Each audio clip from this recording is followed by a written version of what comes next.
Yes les amis, alors dans mon appartement du coup, juste ici à Marbella, la vidéo du jour. Comment Julien est passé de 0 € à 15 000 € par mois du coup grâce à Révolution Digitale, qui est mon programme d'accompagnement du coup où je vous apprends, où j'apprends à toute personne motivée et ambitieuse à lancer une agence SMMA en 2024. Je pense que cette vidéo est importante mine de rien, surtout à l'heure où aujourd'hui tout le monde essaye de vendre quelque chose sur Internet sans forcément avoir cette crédibilité-là. Donc, après 5 ans où je vous partage énormément en fait de résultats, que ce soit en story sur mon Instagram, je me dis c'est important aussi que je vous fasse directement intervenir en fait des personnes sur ma chaîne YouTube, d'étudiants qui vont vous partager en fait ce qu'ils étaient en quelque sorte avant de lancer leur agence, comment est-ce qu'ils m'ont connu, quels étaient les doutes qu'ils avaient pour que vous puissiez un petit peu vous reconnaître là-dedans et puis peut-être passer à l'action massivement et lancer votre agence SMMA grâce à Révolution Digitale. Donc en tout cas, c'était vraiment un vrai plaisir du coup de faire cette interview. Je vous invite à vraiment être très attentif à tout ce qui va être dit durant cette vidéo et c'est parti. Nickel, nickel. C'est parti. Du coup, ouais, Julien, je t'ai préparé une petite liste de questions pour cette vidéo. Dans le cas, c'est top que tu aies accepté de partager un petit peu ton expérience vis-à-vis du Yes. SMMA et puis en espérant qu'on puisse, mine de rien, en inspirer, on va dire, plus d'un via un témoignage transparent et surtout qui va être assez, comment on appelle ça, assez, les gens, vous allez en fait vous retrouvez beaucoup dans lui parce que tu as un profil assez classique dans le sens de base. Si tu peux me parler un petit peu de ton parcours, dans ce que tu faisais avant de lancer le SMMA, mais il me semble que tu as un profil assez classique dans le sens, t'es pas issu d'une famille d'entrepreneurs ou autre. Donc, je t'invite déjà dans un premier temps à me parler de tout ça, quoi. Non, rien à voir. Comme tu l'as dit, moi j'ai un profil assez classique de base. Donc j'étais en études et honnêtement, je me disais que c'était clairement pas fait pour moi. Alors je me voyais pas continuer dans cette route-là, les études puis le salariat, comme bon Ouais. nombre de personnes. Du coup, concrètement, je commençais à me renseigner un peu par rapport à tout ce qui est entrepreneuriat en ligne et j'étais tombé initialement sur le dropshipping. Donc j'avais débuté un Ok. peu dans le drop. Honnêtement, ça l'a pas fait. Je pense que c'était pas forcément fait pour moi. J'ai rencontré pas mal de problèmes vis-à-vis de ce business. Et donc, je me suis dit, pourquoi pas m'intéresser à d'autres opportunités? Parce qu'il y a des personnes qui réussissent à énormément d'opportunités différentes. Donc, j'ai commencé justement à me renseigner par rapport au SMMA. Et je suis tombé sur l'une de tes vidéos qui m'a plu directement. Donc, à l'issue de ça, je me suis dit, écoute, pourquoi pas essayer, pourquoi pas me renseigner un peu plus en détail. Et c'est comme ça, à la base, si tu veux, que tout a commencé. Mais j'ai vraiment un parcours classique à la base. Donc, je suis passé tout simplement de l'école à l'entrepreneuriat d'une traite parce que ça ne me convenait pas et je ne me voyais pas continuer dans cette voie-là, tout simplement. Nickel. Donc, c'est Je ça vais un peu. essayer, moi, de te poser un peu des questions, tu sais, par rapport à ce que les gens peuvent avoir en interrogation, du coup, suite à ce que tu dis. Tu faisais des Yes. études particulières avant? C'était quoi ton parcours scolaire, en fait, dans le sens du coup? Alors, j'ai suivi une scolarité totalement classique. Donc, j'étais en bac STMG, du coup. Et Ouais. à l'issue de l'année du bac, enfin, j'ai débuté en parallèle. Et juste ensuite, justement, j'ai commencé dans l'entrepreneuriat. Ok. Donc, pas d'études en vente, pas d'études en marketing digital ou autre. Que je sais que ça revient tout le Absolument temps pas, dans non. le sens, il y a plein de gens qui me disent, ouais, mes parents me conseillent de faire des études dans le marketing digital et moi, je dis toujours que oui, il y a la théorie, il y a le concret. La théorie, c'est que Non, bien sûr. l'école n'a pas évolué depuis 20 ans, on va dire, sur cette question de marketing digital, alors que mine de rien, même tous les 6 mois, on est obligé de se renouveler, que ce soit au sein de nos programmes, etc., parce que tout change, on va dire, continuellement, d'où l'importance, en fait, de se former autrement que via l'école. Maintenant, autre question Non, bien que sûr. je vais te poser. Donc, tu as parlé un petit peu de ton expérience en dropshipping. Quelles sont les OK. raisons de pourquoi ça n'a pas fonctionné, selon toi? Alors, déjà, premièrement, je pense qu'à l'époque, il y avait certaines notions, notamment vis-à-vis du mindset, que je n'avais pas forcément intégré. Donc, déjà, ça, c'est une première chose. Mais par rapport au business en lui-même, concrètement, j'ai trouvé que c'est quelque chose qui n'était pas forcément ultra automatisable, dans le sens où j'étais constamment sollicité, j'étais dans la recherche constante de nouveaux produits, trouver des produits gagnants. Puis même à l'époque, j'avais pas énormément de fonds à investir. Et puis tu sais comment ça fonctionne en dropshipping, en e-commerce. Faut lancer des publicités, il faut investir de son argent, etc. Et si t'as pas forcément un gros capital financier pour te lancer au départ, si tu n'arrives pas à faire fonctionner tes publicités, malheureusement, tu reviens au point zéro. Et là, il faut régénérer des revenus pour pouvoir relancer des nouveaux produits, etc. Et justement, ce qui m'avait plu avec le SMMA, c'est que tu peux lancer ce business-là, on va dire, sans investissement de départ, mis à part le fait de passer par un programme d'accompagnement ou autre. Mais sinon, c'est vraiment cet aspect-là aussi qui m'a plu. Et par rapport au drop, tu sais, il y avait une mauvaise image, on va dire. Il fallait se professionnaliser de plus en plus. Les business managers qui se font bloquer, etc. Donc honnêtement, c'était pas forcément la meilleure option pour moi à ce moment-là. Ok. Juste par curiosité, sans indiscrétion, tu avais combien de budget pour commencer le drop du coup? Alors pour commencer le drop, honnêtement, j'ai commencé, j'avais pas beaucoup, hein, franchement. Après, ça remonte un petit peu, mais je devais avoir quelque chose comme même pas 1 000 euros, quelque chose comme ça. Hmm. Oui, parce que ça, c'est vrai que le dropshipping aujourd'hui, ça, je le dis à de nombreuses reprises sur Instagram, ça fonctionne toujours, genre, dans le sens, sur ça, on est tous les deux OK, je pense, avec ça. On dit Yes. pas que ça fonctionne pas, ça fonctionne toujours très bien le dropshipping si tu as les bonnes stratégies, si ça, tu peux tout faire fonctionner dans la vie. Mais c'est vrai qu'il y a beaucoup de gens qui ont 2 000 euros, 3 000 euros de côté. Et moi, je pense vraiment à 200% que c'est pas suffisant. Aujourd'hui, si tu veux tester un produit gagnant, au minimum, si tu veux être à l'aise, 5 000, 6 000. 5 000, 6 000, si tu vas dire, tu peux être plus à l'aise déjà pour trouver un produit gagnant et réussir dans le drop. Et c'est vrai que le SMMA, beaucoup de gens en fait qui se lancent, on va dire, que ce soit dans le programme d'accompagnement, etc., bah, c'est que le budget est quand même beaucoup moins important. Tu peux pas commencer avec 0 € non plus, bah, parce que on parle de la Yes. création d'un business, on n'est pas dans le monde des bisounours. Si tu veux lancer un business, bah, il faut se former. Demain, si tu veux devenir informaticien, tu te formes. Si tu veux devenir médecin, tu te formes. Donc forcément, il y a une partie, on va dire, formation. Mais à part ça, c'est vrai qu'il n'y a pas énormément, on va dire, de budget, on va dire, à prévoir pour prospecter. Ou autre. Donc Yes. maintenant, on va passer à la prochaine question. Allez. Donc, quels sont les doutes que tu avais avant de rejoindre le programme du coup Révolution Digitale? Doutes, obstacles que tu avais, tu pourrais te dire, ouais, je suis pas sûr que ce soit fait pour moi, etc. Qu'est-ce qui t'a un peu freiné dans ça et comment, on va dire, tu as réussi à surmonter ces obstacles-là du coup? Alors, c'est-à-dire vis-à-vis du SMMA ou vis-à-vis du programme en lui-même? Un peu les deux, des interrogations que tu avais, des zones d'ombre où par exemple tu te dis, la prospection, ça me fait peur. Le programme, je sais pas, ça a marché. Donc, quelles étaient un peu les phases par lesquelles tu es passé, en quelque sorte, avant de te lancer, du coup, chez nous? Quels étaient les obstacles que tu avais en tête, un petit peu? Alors, les obstacles que j'avais en tête, Hmm. je dirais que ça se basait plutôt sur tout ce qui était convertir un prospect en client. Donc, Ouais. contacter les personnes, etc., ça, c'est quelque chose qui, je pense, n'allait pas me poser réellement de gros problèmes. Mais c'était vraiment le passage de convertir un prospect en client sur lequel j'avais quelques inquiétudes, quelques questions, etc. Et donc sur cette partie-là, c'est vrai qu'au début, je me disais que ça pouvait être un petit frein pour moi parce qu'à l'époque, j'ai pas forcément, on va dire, la même éloquence que j'ai à l'heure actuelle, la même aisance lorsque je m'exprime vis-à-vis d'un client, etc. Et ça, c'est des compétences que j'ai dû travailler et c'est ça qui m'a permis de réussir via mon agence, tout simplement. Mais globalement, à part ça, il n'y avait pas forcément énormément de questionnements par rapport à ça. Je me disais, écoute, je vais me lancer à 200%, je vais essayer de faire de mon mieux, et puis au fur et à mesure du temps, je verrai quels obstacles je rencontre. Tu croyais à ton projet ou pas quand tu t'es lancé? Bien sûr, moi je pense que c'est quelque chose de primordial de croire en soi. Tu vois, si j'ai arrêté une opportunité, je me suis lancé dans une autre. Mais dans tous les cas, il faut tester un maximum d'idées.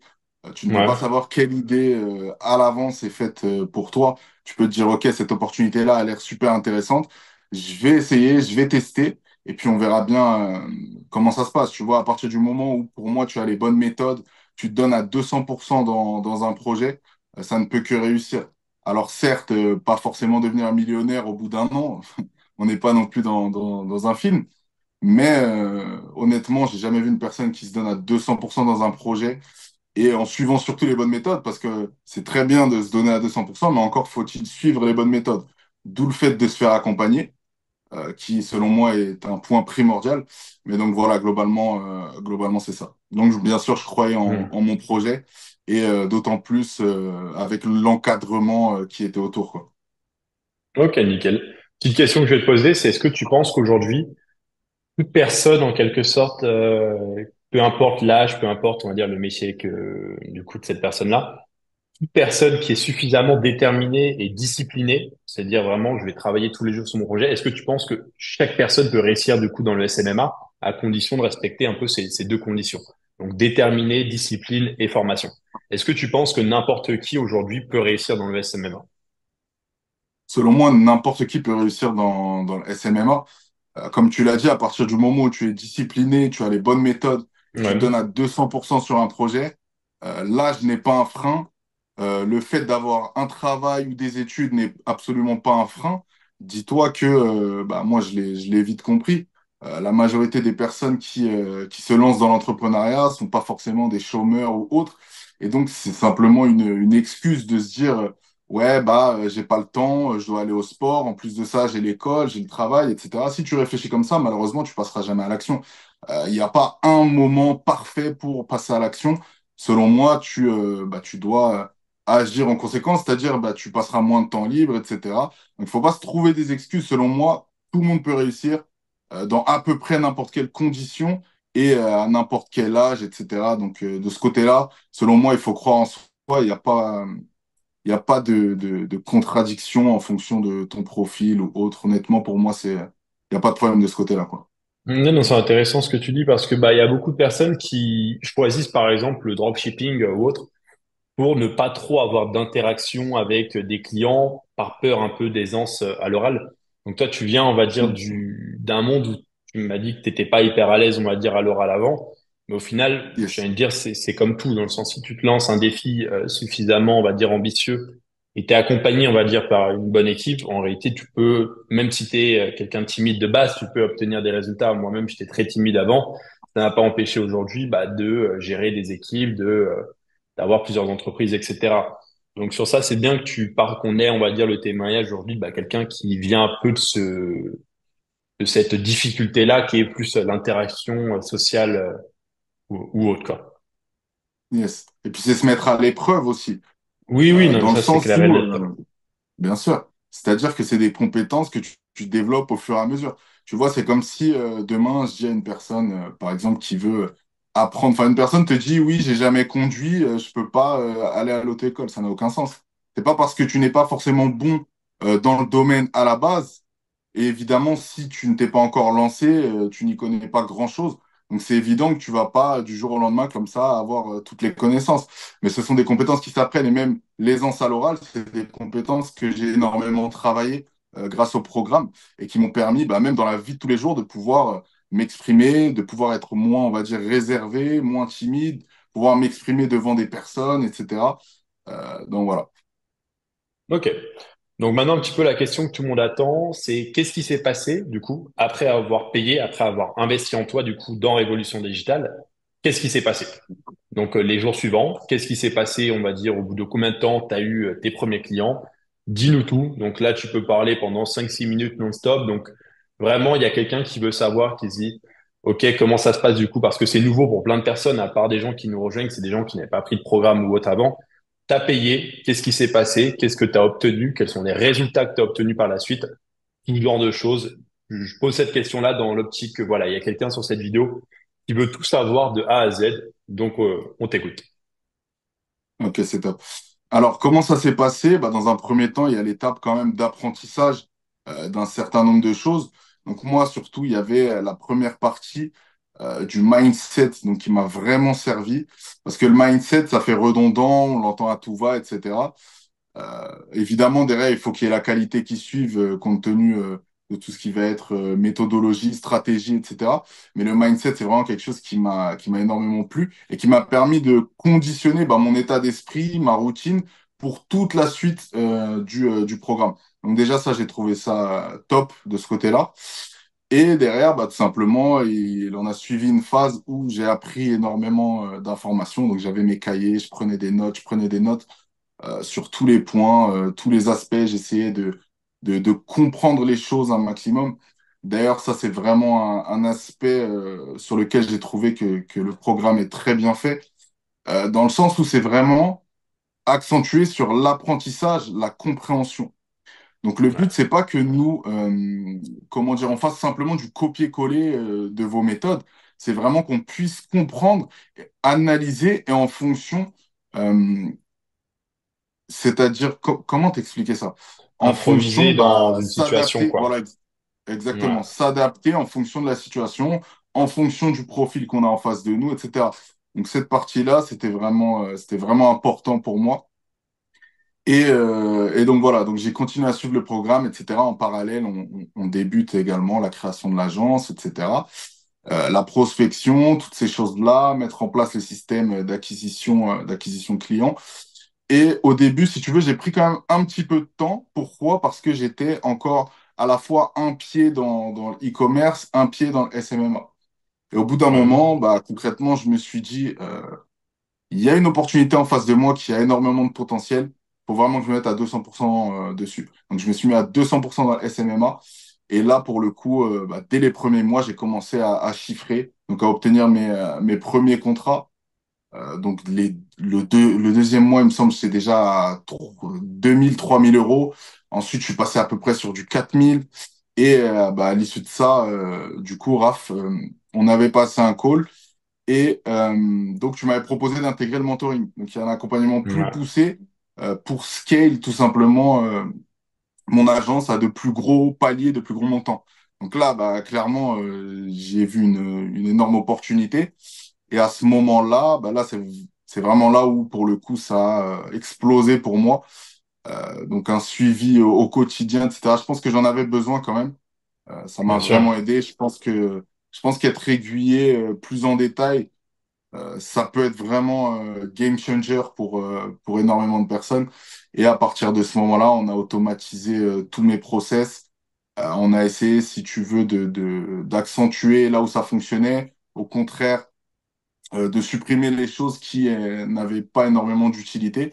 Et derrière, c'est là où j'ai vraiment pu signer mes plus gros contrats, donc du high ticket, et passer la fameuse barre des 10 000 euros par mois. Donc c'est symbolique, tu vois. On sait même pas trop pourquoi on veut faire précisément 10 000, mais on veut les faire, quoi. Alors, ça pourrait être Ouais. 11 Puis 000, après, 9 000, mais quand t'es à 10 000, tu veux plus. Et du coup, aujourd'hui, à combien tu es exactement, du coup, par mois avec ton agence SMMA? Et en combien de temps, du coup, ça fait que tu as rejoint Révolution Digitale, quoi? alors, actuellement, on a stabilisé sur une moyenne de 15K Ouais. approximativement. Donc, on tourne aux 14, 13, 15K. Donc, voilà, on est sur cette moyenne-là. Et on va essayer, si tu veux, bah, d'augmenter tout ça d'ici les prochains mois, donc courant 2025, on voudrait monter vers les 25K et essayer de stabiliser cette fois-ci à ce step-là. Donc ça, c'est vraiment l'objectif d'ici 2025. Et concrètement, voilà. Après, par la suite, on verra en fonction du développement. Mais là, on veut vraiment se concentrer plutôt que d'avoir beaucoup de contrats, on préfère avoir de gros contrats. Et justement, Ouais. c'est quelque chose qu'on est en train de travailler. C'est pour ça que, on travaille notre expertise. On essaie de s'améliorer encore de jour en jour pour apporter le maximum de résultats et avoir vraiment bah, de quoi impressionner nos futurs prospects et conclure des contrats encore plus importants. Donc, c'est vraiment ça. Nickel, nickel. Tu as parlé un petit peu d'étiquette, donc ça, je t'avais orienté là-dessus parce que c'est vrai que l'étiquette aujourd'hui, quand je vois la majorité des contrats dans cette industrie, c'est-à-dire de la part de personnes qui prennent des formations ou autres et tout, généralement, si on est purement honnête, c'est 600 balles, 700 balles mois, alors qu'en réalité, on peut closer beaucoup plus que ce soit, on va dire, via des OPCO, via ci, via ça, qui fait en quelque sorte qu'on peut faire x5 très facilement, juste avec quelques méthodes en plus. Donc, la question Yes. que j'ai envie de te poser par rapport à ça, c'est aujourd'hui, on va pas tout dire, bien sûr, parce que bah forcément la niche, le positionnement, c'est quelque chose d'attirant, mais qui tu vises aujourd'hui dans ton scope en fait de clients? C'est-à-dire quel est ton client un petit peu idéal que tu accompagnes avec ton agence vers des résultats? Yes. Alors, moi, honnêtement, je suis positionné sur tout ce qui va être e-commerçant. Donc, encore Ouais, une fois, je tairai la niche, hein. Donc là, c'est assez vaste, e-commerçant. Donc voilà, mais concrètement, ouais, c'est sur les e-com. Car vu que j'avais quand même un petit peu d'expérience, même si ça n'avait pas forcément fonctionné énormément. J'avais quand même des compétences en Facebook Ads, Google Ads, toutes ces choses-là. Donc c'est vraiment quelque chose qui me ressemblait, on va dire. Et donc directement, j'ai voulu me positionner sur cette niche-là. Donc c'est une Ok. niche qui fonctionne super bien actuellement. Donc voilà, c'est la raison pour laquelle je l'ai sélectionné, tu vois. Et sans rentrer dans les détails, qu'est-ce que tu vas proposer? C'est, j'ai envie de montrer un petit peu aux gens, du coup, s'ils ont une agence SMMA en 2024, qu'est-ce qu'ils vont être amenés à faire? C'est-à-dire, qu'est-ce que tu vas proposer, du coup, en service, du coup, à ces e-commerce-là? Alors, concrètement, actuellement, nous, la plus grosse presta, parce qu'on a une offre principale, en fait, si tu veux, on a également des offres secondaires qui viennent s'additionner à tout ça.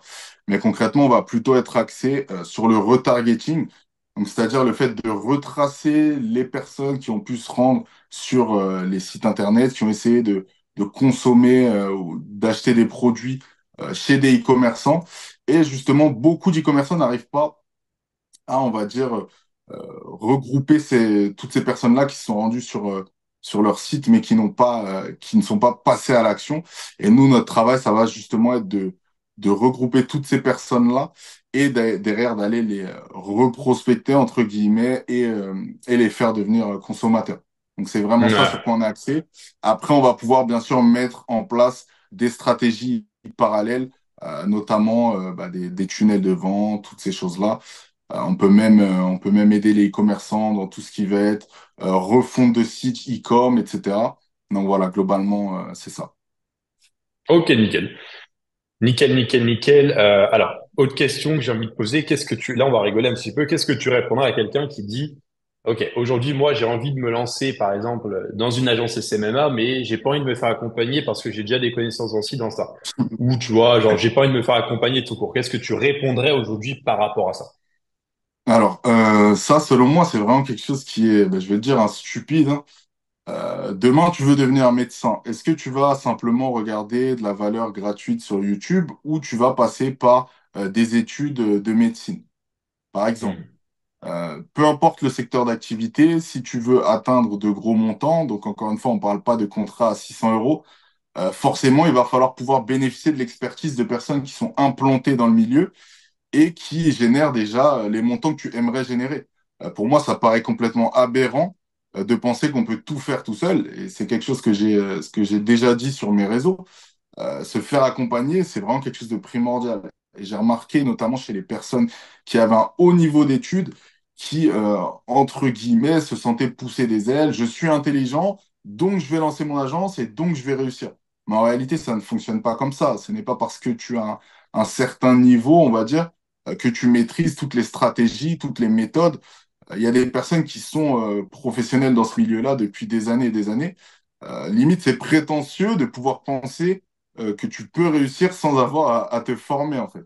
Et bizarrement, j'ai Ouais. remarqué que ça fonctionne que dans l'entrepreneuriat en ligne. Dans les autres secteurs d'activité, les gens le comprennent tout à fait, tu vois. Ouais.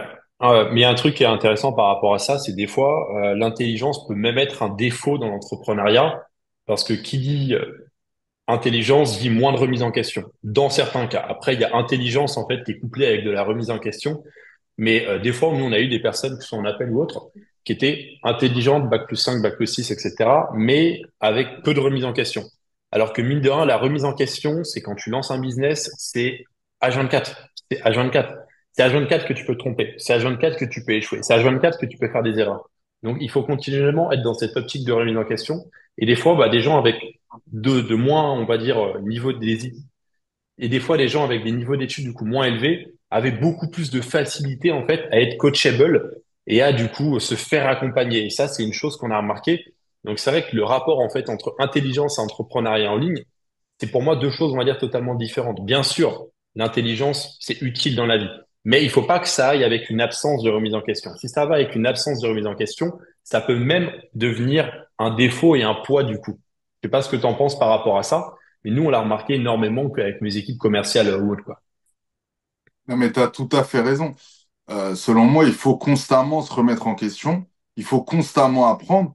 Et puis même pour les personnes qui se sentent supérieures, entre guillemets, on a à apprendre de tout le monde et d'autant plus des personnes qui sont déjà implantées dans le milieu dans lequel on veut entreprendre, en fait, si tu veux. Donc de ce côté-là, honnêtement, les personnes qui pensent qu'elles peuvent réussir tout seules, je leur conseillerais de réfléchir, de se remettre en question et de se dire comment ont réussi les personnes qui sont dans le domaine dans lequel j'aimerais lancer mon business, tu vois. Et toutes Ouais. ces personnes-là leur diront qu'elles se sont formées, en fait. En fait, le problème, c'est pas tellement de dire oui, c'est de dire que tu veux réussir tout seul dans l'entrepreneuriat en ligne. Bah, je trouve ça prétentieux dans le sens, personne ne se fait tout seul déjà, dans un premier temps. Tu apprends toujours des autres. Mais c'est surtout, en fait, ça reflète plutôt une attitude vis-à-vis de ton business dans le sens, ça veut dire, je veux pas investir. Contrairement, je veux pas faire chauffer la carte bleue pour un programme d'accompagnement. Ça veut plutôt dire ça, en fait, pour moi. Tu vois. Et c'est Mm. vrai que là, ça devient problématique. Tu ne veux pas investir 1000, 2000, 3000 euros pour en faire potentiellement 50 000 euros à l'année. Et là, il y a un gros problème de considération, en fait, pour ton projet. Dans le sens, demain, si tu peux pas avoir le beurre et l'argent du beurre, si tu veux réussir dans un domaine, tu dois être capable de faire des sacrifices, non pas sur le temps, mais aussi sur l'argent, sur ce genre de choses. Et si t'es pas capable de faire ça, c'est-à-dire que si ton attitude reflète un manque de considération et de l'investissement financier que tu es capable de faire dans ton business, pour moi, ça devient problématique. Parce que là, on est face à une règle essentielle, une règle qui depuis 2000 ans fonctionne. Peu importe le domaine dans lequel tu es, si tu veux réussir dans ce domaine, il faut être accompagné par des personnes ayant déjà réussi. Je te prends un exemple concret. Ça fait une semaine, je me suis mis au défi pendant 3 mois, tous les jours, donc du lundi au vendredi, 1 heure et demie de MMA, du coup, avec un coach par jour. Tu vois, Ok. je me suis pas dit, je vais me lancer tout seul. Non, je me fais coacher. Donc, je me fais Non, coacher. bien Je sûr. deviens un débutant à nouveau. Et j'apprends petit à petit, je m'améliore. Et tu vois, je serais bête, en fait, à me dire, OK, je vais faire ça tout seul. Et comme tu l'as dit, dans toutes les secteurs d'activité, les gens sont globalement d'accord avec le fait qu'il faut passer par un apprentissage. Mais sur Internet, ils ont un peu du mal. Je pense que ça vient aussi vis-à-vis de la légitimité de la personne. C'est beaucoup de gens disent, ah, on peut trouver ces infos sur YouTube ou autre. Ça, franchement, si j'ai bien entendu une connerie, c'est celle-ci, tu vois, on peut trouver ces infos sur YouTube. Parce que je vais te poser cette question-là. C'est aujourd'hui, qu'est-ce qui fait la réussite dans le SMMA? Est-ce que c'est l'accompagnement, le cas par cas que nous, on va apporter avec notre équipe, ou c'est en quelque sorte les modules? Je sais déjà ce que tu vas répondre. Le cas par cas, l'accompagnement, c'est ça qui Bien fait la sûr. différence. Mais j'aimerais que tu développes un petit peu là-dessus, c'est qu'aujourd'hui, la personne en fait qui me dit techniquement, j'ai trouvé l'équivalent sur YouTube en qualité de programme pour apprendre à lancer une agence SMMA, je ne crois pas parce que moi en fait, j'ai eu jusqu'à aujourd'hui une 1000 élèves et chaque élève est différent. Chaque élève a un profil différent. Chaque élève a des problématiques différentes. Donc notre force, c'est de s'adapter à tout type d'élèves, des gens en reconversion professionnelle, des gens d'anciens, des gens qui sont manuels de base. Donc forcément, moi je suis pas d'accord avec ce que je connais, mais trouver un truc qui convient à tout le monde sur YouTube, mais c'est impossible. Genre, c'est le cas par cas et l'accompagnement qui fait la différence. Bon, j'arrête de te parler, je te laisse développer là-dessus. Comme ça va être intéressant d'avoir ton point de vue. Non, mais bien sûr, tu as totalement raison. Bon, les modules, comme tu l'as dit, c'est quand même quelque chose de super important parce qu'évidemment, il faut qu'il y ait de la qualité. Mais derrière, l'accompagnement, c'est vraiment ce qui est game changer, encore une fois, comme j'ai pu le dire, parce qu'on va pouvoir s'adapter à tes problématiques, s'adapter aux problématiques des clients que tu vas rencontrer sur ton chemin, en fonction réadapter. Et bah, concrètement, c'est vraiment personnalisable et c'est ça qui change tout, tu vois. C'est pas, je répète, hein, c'est pas un copier-coller de ce que vous faites. Non, c'est en fonction du cas, en fonction des clients que tu pourras rencontrer, etc. Et puis même moi, j'ai pu voir, même sur le groupe, etc., il y a des personnes qui réalisent des prestations que j'aurais même pas imaginé, tu vois. Et ça se fait spontanément. Ça se fait en fonction des problématiques qu'ils rencontrent et des choses qui sont sur son chemin. Donc vraiment sur cet accès-là, euh, l'accompagnement, c'est ce qu'il y a de mieux. C'est ce qu'il y a de mieux, honnêtement. Ok. Du moins, Et ce que puis, je comme je pense. dis, c'est très dur d'avoir un petit peu conscience de ses défauts. C'est même à titre individuel, tu vois, c'est très dur d'avoir conscience de ses défauts quand on est de la tête dans le guidon, etc. Et des fois, en fait, le fait qu'une personne extérieure a un œil beaucoup plus global, en fait, sur la situation, c'est très clairement, en fait, beaucoup mieux, en fait, à ce niveau-là. Du coup. Yes.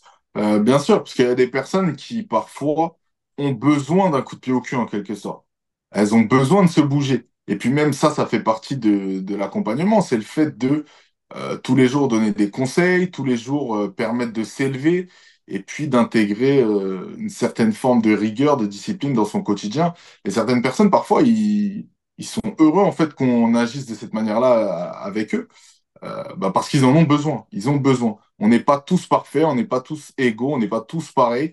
Donc évidemment, certaines personnes ont besoin d'être coachées vraiment plus en détail et ça peut que leur faire du bien, tu vois. Bien sûr. Et puis, comme dit, nous maintenant, c'est ce qu'on intègre directement dans l'offre, en fait, Révolution Digitale. Donc, la première offre, ça va être cette partie, en quelque sorte, accompagnement. Parce que, mine de rien, bah, c'est ce qui fait, on l'a vu, hein, le taux de réussite, du coup, le dénominateur commun de les personnes qui réussissent, du coup, chez nous, et toutes celles, en fait, qui ont pu soit de me côtoyer, que ce soit par appel, par message, par ci ou par ça, ou comme toi, donc, pour mettre dans le contexte, donc, tu as appris le mastermind. C'est là qu'on a pu se rencontrer, du coup, directement à Marbella, vu que t'es, on va dire, Yes. élève du mastermind, etc. Mais maintenant, on essaye de l'intégrer au maximum parce que c'est ce qui fait que les gens réussissent. Et du coup, on va arriver au mot de la fin pour essayer de rendre cette interview assez dynamique, en fait, mine de rien, et pas trop répéter les mêmes choses. Qu'est-ce que tu dirais à quelqu'un aujourd'hui qui hésite en quelque sorte à rejoindre notre programme d'accompagnement, du coup? Genre, qu'est-ce que tu lui dirais, du coup?